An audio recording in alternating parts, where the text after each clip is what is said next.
അതാ അവർ രണ്ടുപേരും പോണു ടാറ്റ. നിന്നെ എത്രയും നേരം വിളിച്ചപ്പോൾ നീ പോയില്ലല്ലോ. ഡേ ഡേ ഡേ നീ അങ്ങട്ടാ. നിന്നെ അവർ അത്ര നേരം വിളിച്ചില്ല. എത്ര നേരമായി നിന്നെ വിളിക്കുന്നത്? നീ കേട്ടോ? കണ്ടോ? ടാറ്റ പോകുക എന്ന് പറഞ്ഞാൽ നീ ഇപ്പം ഏത് പാതാളത്തേക്കാണെങ്കിലും ഓള് വരും. എങ്ങിട്ട് പൊന്നിൻ്റെ ടാറ്റ പോകുന്നോ? പൊന്നിച്ച് ടാറ്റ പോകുന്നോ?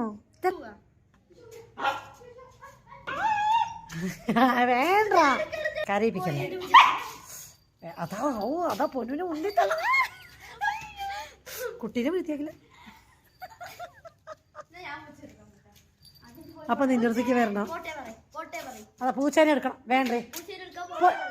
വേണ്ട പോഞ്ഞ അച്ഛനെടുക്ക്. നീ വന്ന് കൈ നീട്ടിയൊക്കെ അവളെ എടുക്കാൻ വരുന്നുണ്ടോ നോക്കണം. വേണ്ട വേണ്ട അയ്യോ വേണ്ട. അപ്പൊ നിന്റെ അടുത്തേക്ക് വരണം. ഞാൻ പറഞ്ഞില്ല.